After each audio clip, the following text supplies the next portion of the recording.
NBC's coverage of the UAW GM Quality 500 is brought to you by Autotrader.com. Sell your car fast on the ultimate automotive classified site. By Stacker 2, the world's strongest fat burner. Burn fat, crush cravings, and supercharge your energy.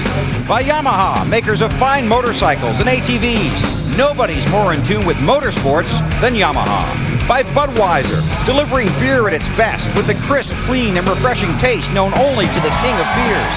And by Walmart, always low prices, always. Getting set to roll the field of 43 in today's UAW GM Quality 500 live from Lowe's Motor Speedway, Charlotte. Delayed 2 hours, 45 minutes by rain, but now they're about to head off onto the track and begin the parade and pace laps.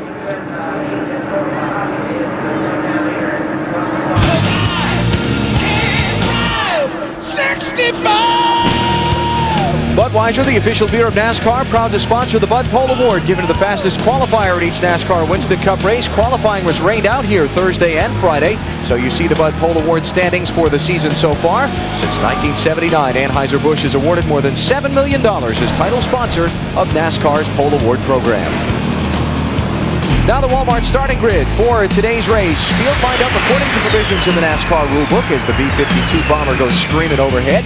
Tony Stewart, first in owner points, is on the front row with Mark Martin. It's basically owner points through the first 35, then former winners, and then number of qualifying attempts. Jimmy Johnson will start third.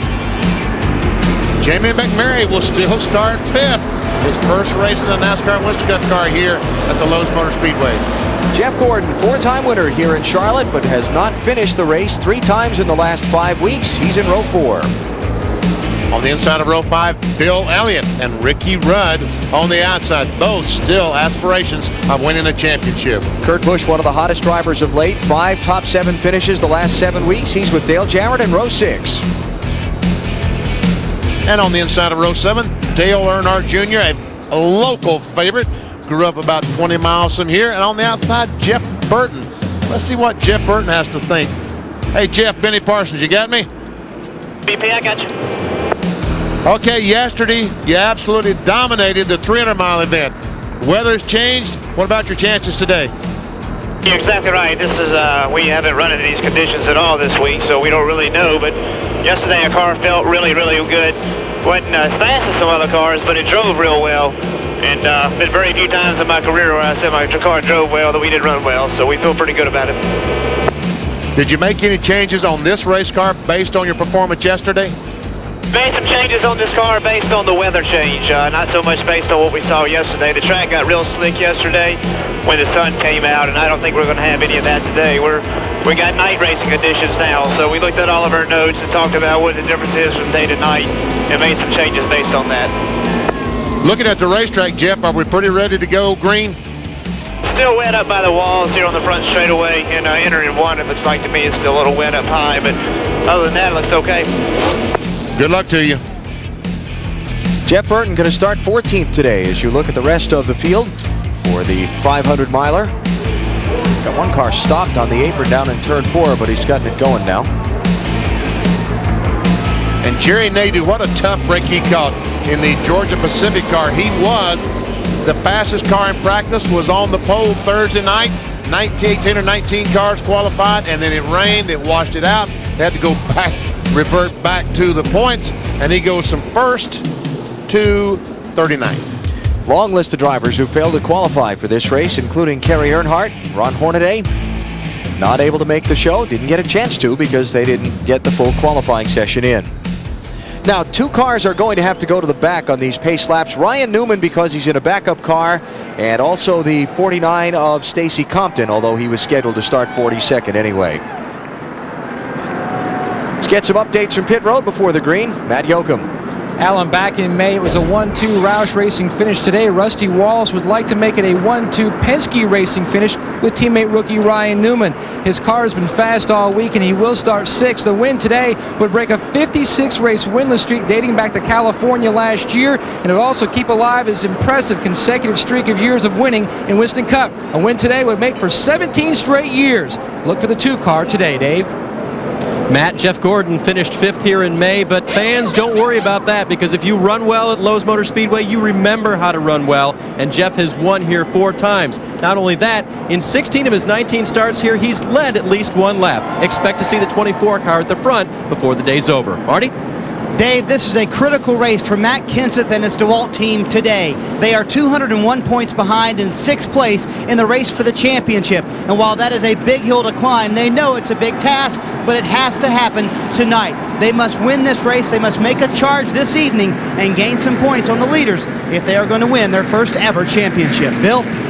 Well, as Ryan Newman told us, he had to drop to the back of the field because he lost a car here in practice. They had a momentary scare on pit road after the command to fire the engines. An electrical glitch was affecting a radiator fan. They have fixed that, sent him out, and he drops to the rear of the field. Ryan has very quietly become a NASCAR Winston Cup star, and the emphasis is on the word quiet. He speaks very softly, but he drives hard. He's just 24 years old, has some fancy engineering degree from Purdue. Right now, his focus is not just on winning, it's on winning the Winston Cup. Alan? Be fun to watch Ryan try and come from the back of the field today. Ryan 4th in the NASCAR Winston Cup Championship. You see how tight the standings are. Any one of those first 4 could lead when we leave Charlotte today and head to Martinsville, Virginia next week. And Ricky Rudd, in one of our interviews while we were waiting the rain out, talked about everyone. They said that it's an 8-man race, and I'm only a few points behind 8th place, so I feel like I'm in the championship hunt. Drastically different conditions than what you raced under in the NASCAR Busch Series event yesterday, Wally. Yeah, quite a bit. I don't know what the track temperature was yesterday, but the track was awfully hot, a lot more so than today with the cloud cover. But like I said, if it stays like this, it'll stay consistent. It'll be a lot easier to get your car dialed in because the track won't change as much if the temperature's, pretty close to what it is right now. Now, what's going to happen when the field comes off turn 4 this time is they're going to get the green flag, but the caution flag will stay out as well. So the race is going to officially begin here, but because, as you heard Jeff Burton say, there are some areas up at the top of the track still a little bit damp. All right, they're going to do that in another lap, I understand, the green flag. But they're going to get the green and yellow at the same time to try and dry out those areas right along the retaining wall that are still damp. Yeah, especially coming out of turn 4, you run up right against the wall. In fact, I ran into the wall about 3 times yesterday coming off a 4. So you really need to get a little bit better there before you can start this race. We talked about the crews and different things they might have to do to their cars to deal with the change in the hot conditions from yesterday to the overcast today. Drivers had to deal with some things too. Yeah, it's dark out there right now, and if you have a dark visor, it's difficult to see. So you see Dale Jr. here, or somebody from Dale Jr.'s crew, putting on a clear visor where you can see he had the dark visor on. And I went the other direction because when we were racing, it got sunny out, and I put a dark visor on. I had a clear visor, so good to see here. It is good to see. It's awfully good to see. Matt, Wally was talking about yesterday. Do you remember what the track temperature was yesterday?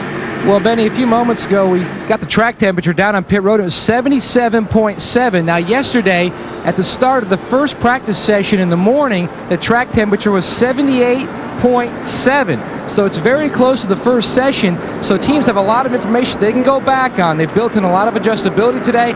They know the 78 range was what the first practice session was, the happy hour, which was in the mid-90s. So they have a lot of information they can go back on. So if it does indeed get hot and the sun comes out, in a little while here, they'll have a lot of information they can go back on. So it's probably over 100 degrees when you were out there yesterday, Wally. Yeah, yep. Slickery. So it was slickery. I'm told 119 degrees yesterday. 119 degrees track temperature.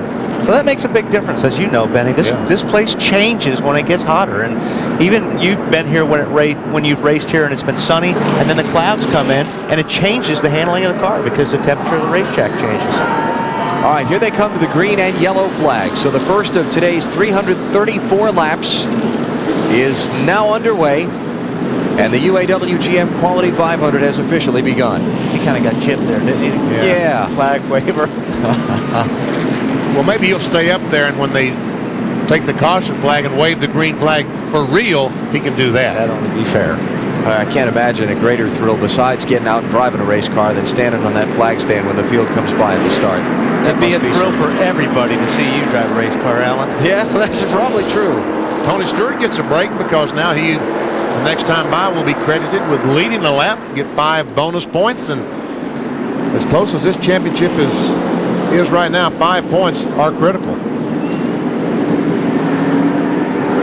Benny calls the race. NASCAR Benny. Thank you very much. Yeah. Weather has held the crowd down somewhat. Some folks who had tickets obviously have chosen to sit at home and watch, but it'll still be about 100,000 here today, and great crowd to watch. Yesterday, pretty good sized crowd watched Jeff Burton whip the NASCAR Busch Series field as we check our Busch Series update. And did he ever? Only 3 cars finished on the lead lap yesterday in the Busch race. By the way, our man Wally finished 7th in that one. Nice run. See Greg Biffle leading Jason Keller by 168 points. They race in Memphis, Tennessee this coming Saturday. You'll see it on NBC. Craftsman Truck Series update. Great battle going between Mike Bliss, the leader, Rick Crawford, second spot for the championship, and Ted Musgrave still very in the hunt. Very much in the hunt.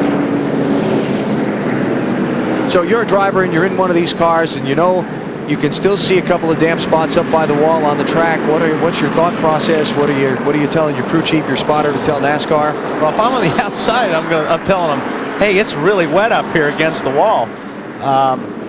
You know, if you're on the bottom groove, it looks pretty good, but it's really getting off of 4 is the tricky place, because you get off of 4, you get right up against that wall, and if you hit that damp spot, you are going to be in the wall.